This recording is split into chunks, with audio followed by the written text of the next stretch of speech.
25 membuang semua barangnya.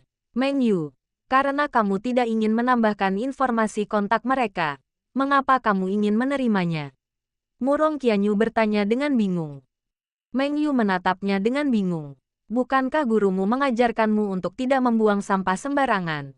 Lagi pula, menolak kartu nama seseorang secara langsung adalah perilaku yang sangat tidak berbudaya.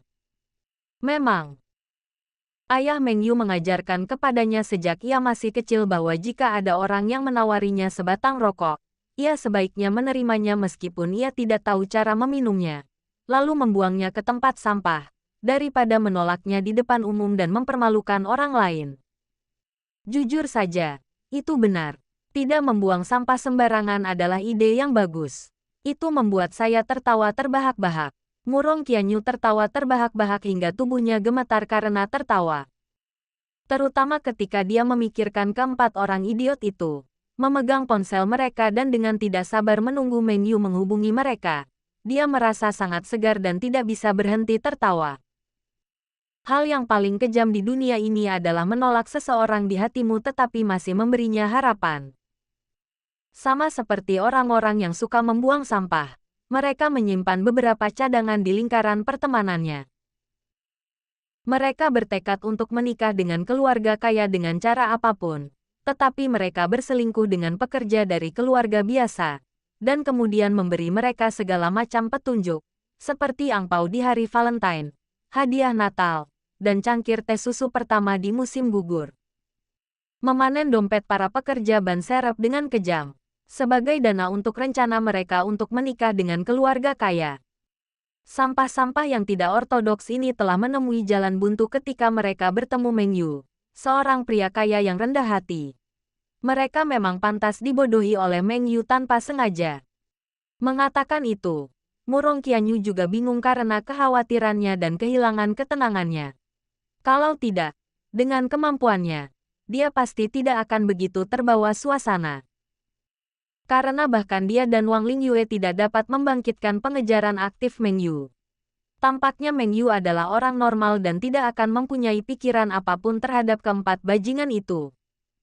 Dia seharusnya memikirkan itu sebelumnya. Sambil menunggu lift, Murong Qianyu dengan cekatan merobek bungkusan itu, mengeluarkan 2 kantong kacang, dan merobek 1 kantong untuk dibagikan kepada Meng Yu. Adapun sumpah yang diucapkannya dalam hatinya, dia akan mati kelaparan. Mustahil juga memakan apapun dari Meng Yu. Murong Qianyu cemberut dan melemparkan kacang ke mulutnya. Enak sekali. Baunya enak sekali. Sialan. Dia berpikir dengan cara yang agak tak tahu malu. Bukankah aku sudah mati kelaparan? Jadi tidak ada salahnya memakan kacang Meng Yu. Dan baunya harum sekali. Bagaimanapun, ini adalah camilan yang dimakan bersama orang yang dicintainya, dan maknanya tentu berbeda dengan camilan yang dibelinya sendiri.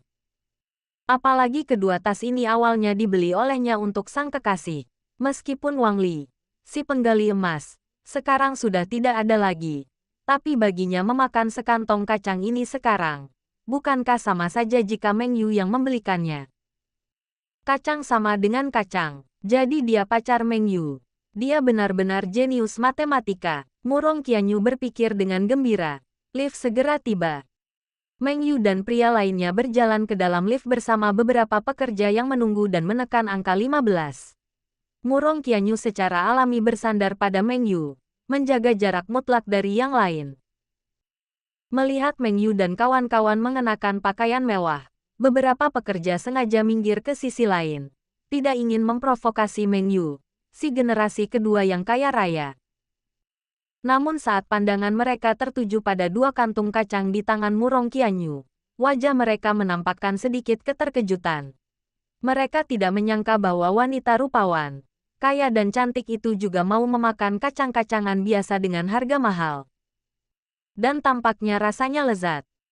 Jika dia tidak memancarkan wewangian yang ringan dan elegan, mengenakan Hermes, dan memiliki penampilan yang memukau, mereka akan menduga bahwa ini adalah nama Pinduoduo legendaris Yuan. Gedung Perdagangan Internasional Feng Yuan, Gedung B, Lantai 15, Nanhang Green Decay Real Estate Co., Ltd. Wajah Zhang Rongfan pucat pasi, dan dia memerintahkan bawahannya untuk membuang barang-barang pribadi Meng Yu keluar dari gerbang perusahaan. Tas kerja ini, cangkir teh itu, dan semua barang ini, buang saja ke tong sampah di kaki tangga. Sialan, Meng Yu, aku bahkan tidak membalas lebih dari 10 pesan. Ini benar-benar menunjukkan bahwa mereka tidak menganggapnya serius sebagai atasan, hanya karena dia menantu. Bahkan bawahannya bisa mengabaikan martabatnya. Dia jelas seorang manajer yang kompeten, tetapi dia sedikit serakah. Bukankah wajar jika seorang atasan mengurangi sebagian penghargaan kinerja bawahannya? Jika dia tidak menipu para pekerja ini, bagaimana dia akan membeli Ferrari baru di akhir tahun? Meng Yu ini benar-benar berani menyatakan ketidakpuasan. Dia benar-benar pemberontak. Manajer Zhang, Meng Yu akan segera datang. Bahkan jika Anda ingin memecatnya, tidak perlu membuat keributan seperti itu, bukan? Su Qiner sangat bingung. Mungkinkah karena Meng Yu begitu tampan dan menarik perhatian istri Direktur Zhang, dia menjadi begitu marah hingga melakukan hal seperti itu? Setiap orang memiliki kecintaan pada keindahan. Su Qiner merasa bahwa meskipun manajer Zhang memiliki kemampuan yang bagus, dia terlalu berpikiran sempit. Apa yang kau tahu? Lakukan saja apa yang seharusnya kau lakukan. Wanita seharusnya tidak ikut campur dalam urusan pria. Zhang Rongfan mencibir. Awalnya bawahan cantik ini punya kekaguman tersendiri terhadapnya. Sejak Meng Yu datang, nilai-nilainya telah terdistorsi oleh penampilannya. Dan dia telah berbicara membela Meng Yu di mana-mana. Itu saja, apakah alasan dia menargetkan Meng Yu sekarang karena pekerjaan? Jika Meng Yu tidak diusir, saya khawatir dalam 2 bulan, kepala departemen akan bermarga Meng. Usir mereka semua. Karyawan yang tidak terorganisir dan tidak disiplin seperti itu, tidak peduli seberapa hebat kemampuan profesional mereka, tidak layak tinggal di Tanggul Hijau Nanhang kita. Zhang Rongfan berteriak keras. Lebih seperti melampiaskan kebencian dan kecemburuan yang terpendam dalam hatiku. Karena dalam diri Meng Yu, dia melihat bayangan masa mudanya sendiri, dan Meng Yu lebih tampan dan lebih muda, sementara dia sudah mulai memiliki rambut baru. Setiap kali dia melihat istrinya membawakan sup ayam untuk Meng Yu, dia merasakan krisis yang mendalam. Namun saya tidak berani mengatakan sepatah kata pun lagi. Karena dia menantu yang tinggal serumah. Mendengar hal ini, para karyawan mengambil barang-barang pribadi Meng Yu dan membuangnya ke tumpukan sampah di tangga. Baiklah, jujur saja. Hubungan Meng Yu dengan rekan-rekannya di kantor biasa saja. Karena cowok ganteng muda membuat orang iri, dan dia sudah punya pacar, yang membuatnya tidak cocok dengan cowok-cowok lajang lainnya di bagian penjualan. Bah, hebat sekali kalau kamu tampan. Pacarmu kabur dengan pria kaya generasi kedua. Kamu pantas mendapatkannya. Liu meludah ke tempat sampah. Di tempat sampah, dahak kental tergantung di tas kerja, yang terlihat sangat menjijikkan. Liu pernah memiliki beberapa konflik sepele dengan Meng Yu di masa lalu, dan merupakan orang yang paling membenci Meng Yu di kantor. Meskipun biasanya dia berpura-pura sangat sopan, hari ini manajer Zhang malah marah. Dia hanya ingin memanfaatkan situasi dan menginjak Meng Yu.